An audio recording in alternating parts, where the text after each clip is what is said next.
Hello there, and welcome to the Great Depression podcast. It's part 2 of your notes. So we are going to get the screen on and hit play, and away we go. We just went over the causes of the Great Depression. Now we're going to look at how President Herbert Hoover will respond. Hoover is the one who said that no direct assistance should be given. He wanted local assistance. He wanted the volunteer assistance. He talked about rugged individualism, and he also talked about humor. And I'm not making this up. He literally said, what this country needs is a good big laugh. Someone should get off a good joke every 10 days or so. The point I think he was trying to make was that we needed to try to calm down and not get involved in the idea of panic. But unfortunately, the popular jokes were against Hoover. So it would be things like, hey, business is improving. Oh, is Hoover dead? Or the classic joke of the guy checking at the hotel, do you want this room for sleeping or for jumping? Because there were so many people jumping out of hotel windows. I didn't write these jokes. We also have this famous, the 1932nd Psalm, or the 1932 Psalm. Hoover is my shepherd, I am in want. He maketh me to lie down on park benches. He leadeth me by still factories, and so on and so forth. You get the idea, right? So on top of that, you have this kind of attitude, right, at the time. Well, it was always blame it on Hoover, but you also had, that was the common man's attitude, but you also had this attitude of people like the quote in your notes. It says, the average man won't really do a day's work unless he is caught and cannot get out of it. There's plenty of work to do if people would just do it.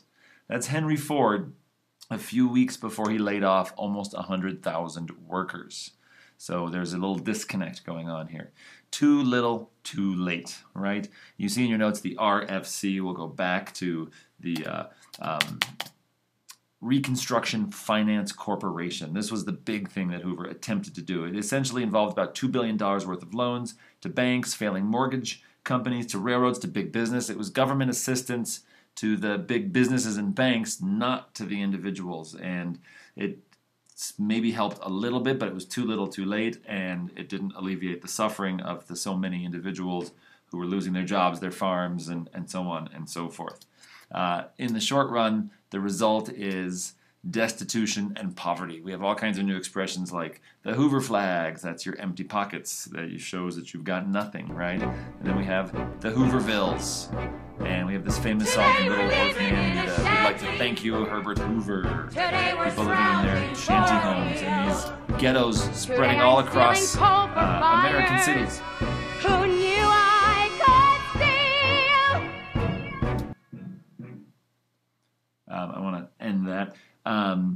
People lining up for food, for handouts, people jumping onto the trains to go to the next town so they can look for work, right? It was catastrophic. You had a major strike happening at the Ford plant, Detroit, and the police shooting into a crowd and killing 4 people. So you have labor activism and you have frustration, and everybody seems to hate Hoover. And then we have the worst of it all, and it's the Bonus Army incident. It's July 28th, 1932. Look at this picture for a moment and think about what you see. Who are these guys? What do they look like?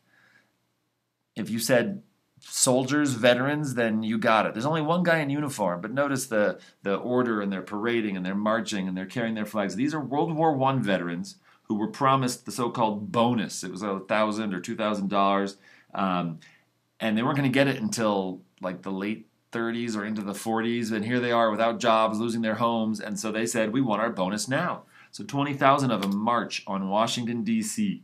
They get to the Capitol. They camp out in front of the Capitol steps.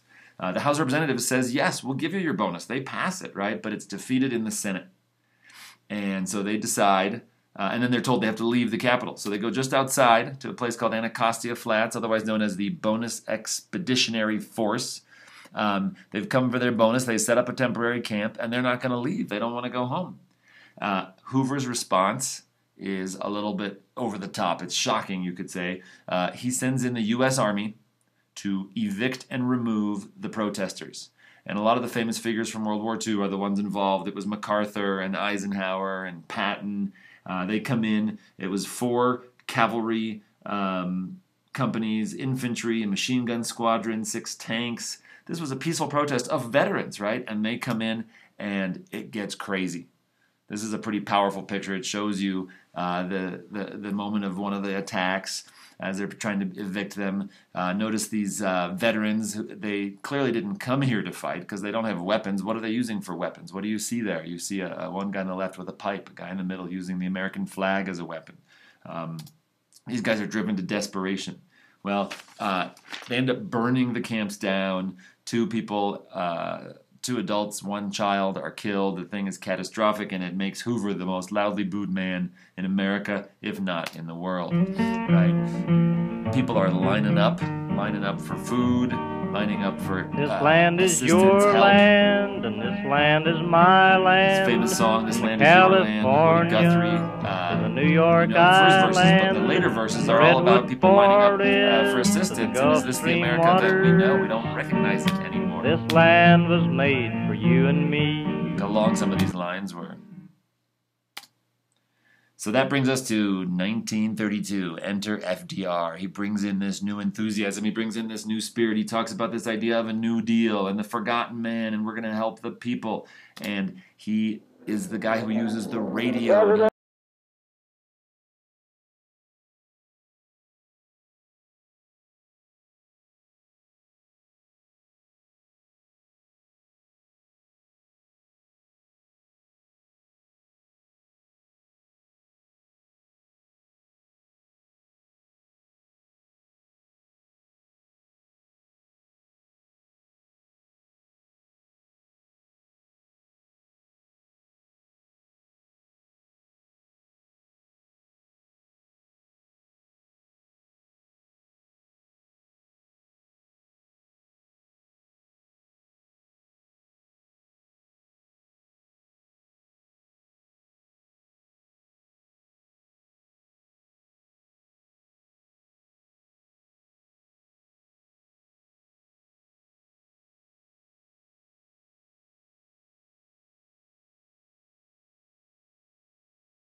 Fear itself. Is this profoundly different from Hoover saying we just need a good joke every 10 days?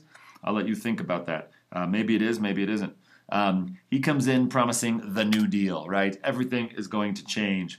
And it is a dramatic shift in American politics and in the power of our government and the power of our presidency. Just quick remind you, 28, remember Hoover won, did quite well. But in 32, it's a smashing victory for Roosevelt against Hoover. A very impressive victory indeed.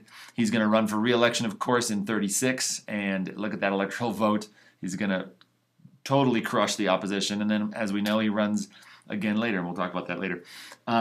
So what is this New Deal? The first 100 days, you've got to remember this expression, because after FDR, every president, not just of America, we just had the Mexican president elected 2 years ago, and there were stories about his first 100 days. Everybody talks about the first 100 days. What did you get done in your first 100 days? And then we're going to have the New Deal and the second New Deal. One of the first things that FDR will do is actually repeal prohibition and make liquor legal again. He's also going to demand a bank holiday where all the banks are closed. You see here all the banks collapsing and crashing, right? And so he just says, shut all the banks down. They can't collapse. They can't crash. He basically declares war on the economy. He says that he needs emergency powers, and he's going to do everything in his power. And he does a lot. They call it the alphabet soup, right? He's got this whole long list of programs. They're there in your notes. They're going to have all kinds of goals. They need to restore confidence in the banks. And so we have these banking acts like the FDIC. That's the insurance on your money. We're not going to go into every single one of these. They're going to create organizations that actually provide jobs like the CCC. That's the Civilian Conservation Corps, and the WPA, the Works Progress Association. They're going to create all these incredible programs, jobs, getting people to do things, building trails, building bridges, building community centers. The government's going to employ young Americans, millions of people, and get them to work, because FDR did not want programs that were just giving money to people. He wanted to create jobs and get people moving and stimulate the economy. He's also going to provide refinancing for farms and subsidies for farmers, the AAA and Farm Credit Association. These are the Agricultural Adjustment Act. This is a famous meme that's on the internet these days. There's FDR. It says, slaughtered and discarded 6 million baby pigs while the poor went ill-fed. And we're saying that he ended the Depression, right? And then you see the pigs going down. It is true, actually, that something like 6 million pigs were slaughtered. They also had crops that were burned. Why were they doing this? They were doing this to raise the price of food, basically, because the prices had gotten so low that farmers weren't making any money. It's controversial as to whether, debated by historians as to whether or not they just killed 6 million pigs. We know that they buried some food and they wasted a lot of food. The Secretary of the Agriculture Department, Henry Wallace, claims in his defense that they turned the pigs into pork and did distribute them for relief. My understanding is that a lot of it was wasted in the beginning, and then they quickly realized that they needed to send food to relief agencies, and so within a year or so they started turning it around and using it for relief. I don't know. You can think about that one, but you'll certainly see that one out there on the internet. The key here, and then you also have the RA, the Resettlement Administration. This was what he was talking about back here, the idea of helping people who need food and so on and so forth, especially the farmers who lost their lands. The rural electrification, the REA, this was to bring electricity into rural America. Something like 60% of the country didn't have electricity, and that'll be dramatically changed by government influence in this time period. We'll also have the National Labor Relations Act, the NLRA. This is kind of amazing for the working class people because this is going to finally bring things like the right to form unions and have strikes and a minimum wage and getting rid of child labor and all kinds of things that we've been talking about for the last century that haven't been long-lasting, and they're finally going to happen. All of the reforms that we're going to talk about are going to essentially fit under 3 categories. Right? We're going to talk about relief, which is immediate assistance to individuals, families, and businesses.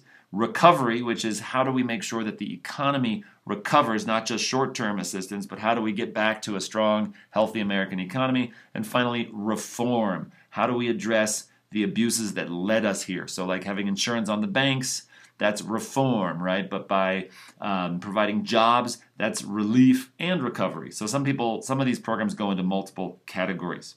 And then, of course, one of the biggest programs is the Social Security Act. And this is retirement money for our elderly so that people who are old and can't work anymore aren't just going to be poor and living, if they don't have a family to take care of them, on their own. One of the most important things to talk about is this idea that at no time during the New Deal, during FDR's 4 terms as a president, did he have total support. He always was being criticized by the left for not being liberal enough, by the right for being too liberal. And the 3 most important people who opposed him that were mentioned in your book, I want us to be familiar with them. Father Charles Coughlin, he was a priest. He was anti-Semitic. He hated Jews. He sometimes called it the Jew deal. He thought that FDR had too many people of the Jewish religion working for him. He thought FDR was a socialist, a communist, was destroying America. He had this popular radio program, millions of supporters, tried to blame everybody else, and so all this kinds of stuff. FDR just very quietly, in 1935, got rid of the radio program. FDR didn't do it personally, of course, but here's the thing. Radio waves were not considered an issue of free speech. That's a limited amount of radio waves. The government has the right to regulate them, so he simply didn't get his radio permit for the following year, and his show was taken off the air, and that did a lot to quiet him down. Another fellow was Francis Townsend. This guy on the right, he was an elderly activist, and his idea was the old age pension plan. He said that every senior citizen should get $200 and be required to spend it. This seemed like a great idea, and it would stimulate the economy. This idea, in a sense, does really inspire the whole Social Security Act idea, so he gets some of his taken into action. But you had people with their own ideas going to Congress, going to the people, and really trying to get things moving. This guy was quite the idea man. Huey Long, he got really popular really fast. He was the governor of Louisiana. His program was called Share Our Wealth, and he said everybody in America every family should have a home, and everybody should have a minimum of $2,000 if they're working. Doesn't matter what kind of job they do. Nobody should be poor if they're working full time. And this was a popular message. He was assassinated as his popularity was growing, and I don't know that I've ever heard if they've solved the mystery of who killed him. Conservative business leaders really saw FDR as this socialist, possible communist, attacking the fundamental basis of the American system, of the American way, of individualism, of laissez-faire capitalism. But FDR's popularity does not slow down, right? He's going to run for re-election, as I mentioned, in 36. The Republicans' really only campaign against him is repealing Social Security, which turned out not to be a very popular thing to run on. I put a little quote in your notes. "This is the largest tax bill in history," the Republican leader fumed. "It's unjust, unworkable, stupidly drafted, and wastefully financed. We must repeal. We're pledged to repeal." He'll run on that in 36, and the Republicans will run on that again in 40. But Social Security is popular. It's not working for them. Here's 40. It's Wilkie who runs against him in 40. You'll notice that FDR's finally losing a few votes. The other thing they ran on besides repeal Social Security was no third term. No one had ever had a third term. That's probably what got them the whole Midwest there, or a lot of the Midwest anyways. One thing that is not in the slides, court packing.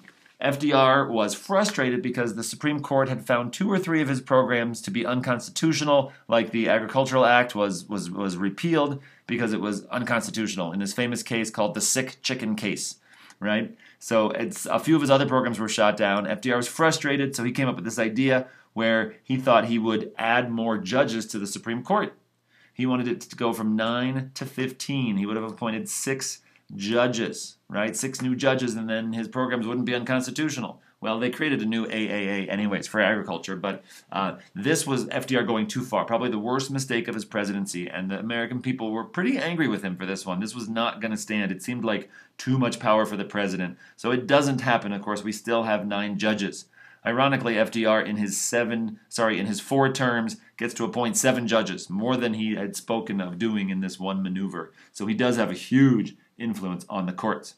Also, in 1937, FDR, under a lot of pressure from Republicans in Congress, will choose to balance the budget. He doesn't want to be seen as the president who's spending too much, and so New Deal program spending goes way down, and we can't call it a direct result because it's not causation. We can't prove that, but what happens after 37 is unemployment skyrockets again. It goes back up to 19, almost 20%. So how do we look at the conclusions of this whole New Deal thing? Historians and economists agree that the New Deal does not directly end the Great Depression. But was it a success or was it a failure or is it a little bit of both? How do we understand this? What did it do? It does, people can agree, usually on both sides of the arguments here, that it does stimulate the economy, but it doesn't necessarily lead to a long-lasting recovery. What it does do also is it brings levels of confidence back up of the American people in our government, in the presidency. President FDR is really popular, and he brings back respect from the government. What he does do that's also not quite as debated as the economic issues is in a time of just terrible conflict and struggle across the world, democracies are being repealed. In Europe, we're finding fascism and communism as these seemingly appealing options, and governments collapsing all over. That doesn't happen here. We maintain faith in our system, and we maintain really mostly the status quo, right? And yet, on the eve of World War II, the Depression continues. Unemployment is still high. The economy is still stagnant. So how do we explain this? Is it because he shouldn't have done all this stuff in the first place, as one camp will tell you? Or is it because he never did enough? There wasn't enough spending, as another side will tell you. Let's look at this spending in comparison. Here's Hoover's spending, right, as a percentage of GDP. And then here's Roosevelt's New Deal spending. So you'll see that at his most, Hoover's got you at $10 billion. Roosevelt's New Deal programs at the highest get us up to $14 billion, right? They tried to slow things down, you see, from 36 to 37, but that was quickly seen as a mistake, so they start to take it up again, right? So how do we understand this? And then let's compare Roosevelt's New Deal to World War II mobilization, and look at this spending. Now, there's no question that after World War II, we are out of depression, and the economy will start to boom and have one of our longest booms, the 50s to the 80s, that we've seen in a long time. This kind of data is used in terms of the arguments of those who argue in favor that the New Deal didn't do enough, that they didn't spend enough. But there is also a very strong argument on the other side that by fixing all these regulations, that it made the economy stagnant, that it couldn't rebound on its own. And so you have these two whole schools of thought. One's called Keynesian economics, the other's called Hayek economics, right? And it's this huge debate, and I'm not trying to convince you one way or the other. You should be very familiar that there are two sides of the argument. One final issue real quick, African Americans, race relations in FDR. FDR gets huge support of African Americans. This is when the African American vote switches from Republicans to Democrats, right, is 1932. They used to vote only Republican, most of the African American population, because that's the party of Lincoln. It's the party of ending slavery, the party of Reconstruction. And FDR successfully brings this shift to Democrats, right? But the irony of that is that African Americans will often get what's known as the raw deal during the New Deal. There was some mixing, right? You see a CCC work crew here, and there are African Americans and whites working together. So there were some gains, some employment. FDR does appoint the first African American federal judge. But on the flip side, the African Americans were always worse off in every single category, and a lot of African American farmers will lose their land and not gain the benefits that they were segregated out of the AAA and other agricultural programs. And we'll conclude with the story of the Scottsboro Boys. This group of boys were riding a train looking for work, and two white girls got on the train, and at the next stop, everybody gets arrested because white girls and African-American boys can't be riding on trains together. One of the girls says, "We've been raped." It turns out later that they admitted to having lied and making that whole thing up, but these boys are going to be found guilty very quickly in a court. The only lawyer that they could find to defend them was a lawyer supplied by the Communist Party of America, which brought in a whole political issue. These guys are going to be found guilty and sentenced to death. Fortunately, before they're executed, the girls recant. Most of them will still spend a very, very long time in prison. We'll add a few more details later. Thank you very much, and hope you enjoy your weekend.